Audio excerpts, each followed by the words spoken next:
Righto guys, so today I've got this RoadKing special behind me and I've just fitted up the Star Racing 3030 cam. On top of that, I also installed the Screamin Eagle high volume oil pump and cam plate combo. We threw in the S&S Lifters, S&S Cam chain tensioner and some S&S Quickie push rods. The thing already has the upgraded manifold, etc. So it's all done. Let's get it up on the dyno here. I want to see how this thing compares to some of the Cyclerama stuff. Obviously, a lot of you guys know I use Cyclerama pretty much all the time, and I want to see just how much better or worse this Star Racing 3030 is when it comes to the Cyclerama stuff. So let's find out.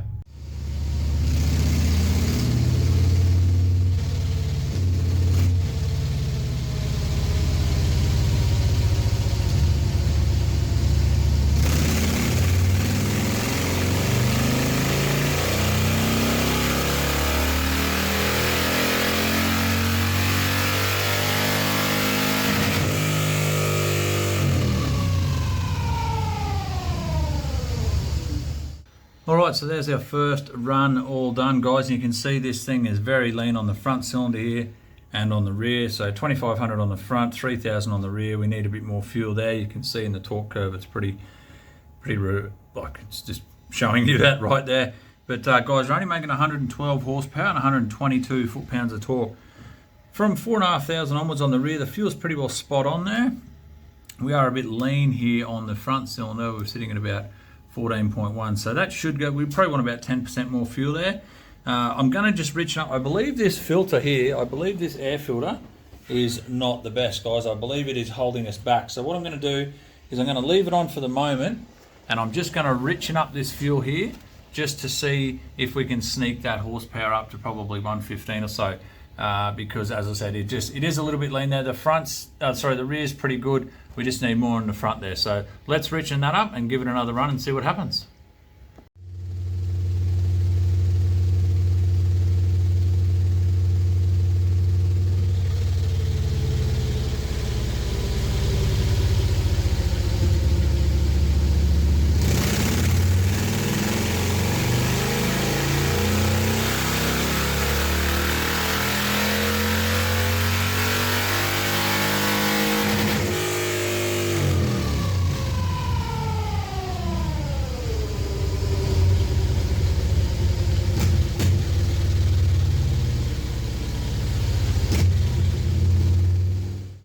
Righto guys, so all I did was richen it up from 4,000 on the front cylinder, and you can see that is reflected there. A couple of horsepower and a few foot-pounds of torque there. So while that's still an increase, the filter is going to come off here in a minute. We'll take that off and we'll see. I believe there's probably, I reckon there's 5 or 6 horsepower in that air filter, I reckon, if I'm taking a guess, because I reckon this thing should go into the 120s, I reckon.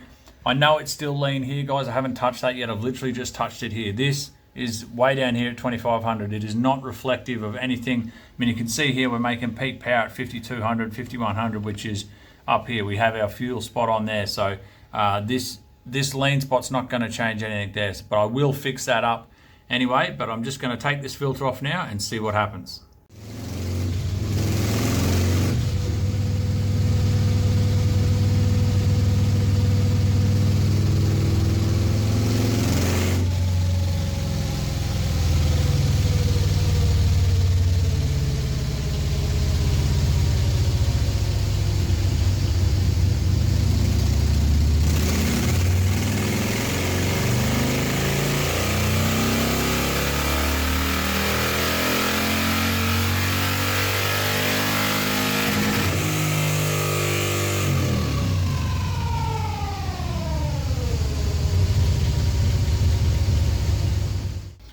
Rightio guys, there's a bit of an increase there.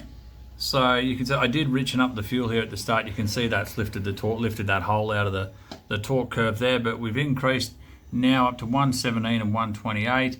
The fuel's pretty much spot on.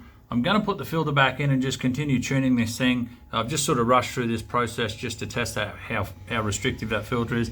You can see there, you know, there's a little bit in it. I mean, you definitely wouldn't feel it on the road. You know, it's definitely restrictive, but nonetheless, it is just good to find these things out. So anyway, I'm going to continue tuning this thing up. I'm going to put the filter back in, go through all the tuning process and see exactly what we come up with in the end.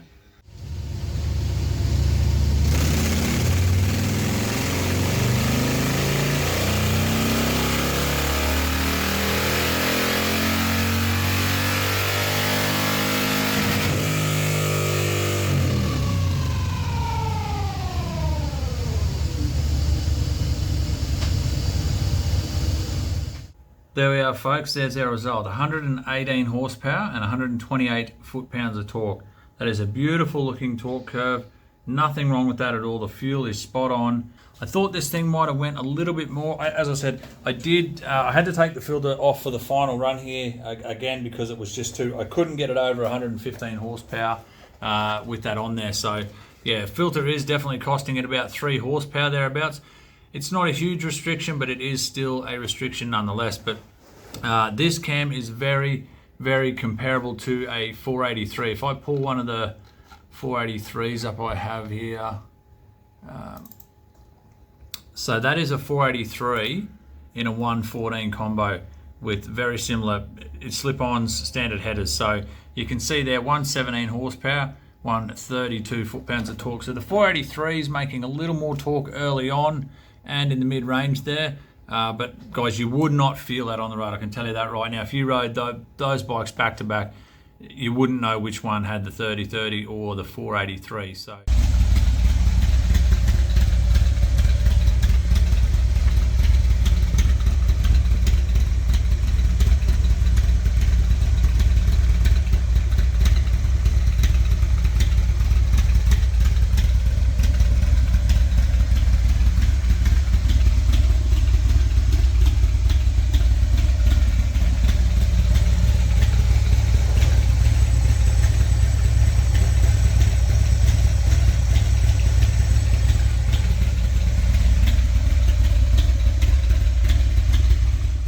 well, there we are, guys. There's the 3030 cam done on the channel. I thought it would have gone a little bit more than that. It's still great nonetheless. It's definitely not bad at all. Very comparable to the 483, as I said.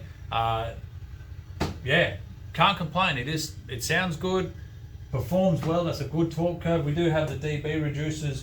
The customer does have the dB reducers in the slip-ons here, the S&S slip-ons. So that is aiding in keeping that torque curve nice and flat there at the start. Where are we over there? So anyway, guys, look, very happy with this result. I'm glad I finally was able to put one on the channel and do the 3030 because I know it is quite a popular cam. A lot of guys talk about it. So, well, there we are. Thanks for watching, guys. Thanks to all the members for all your ongoing support. I really do appreciate everything. Thank you for everyone for your comments. I try and get back to them as quick as I can. See you next time.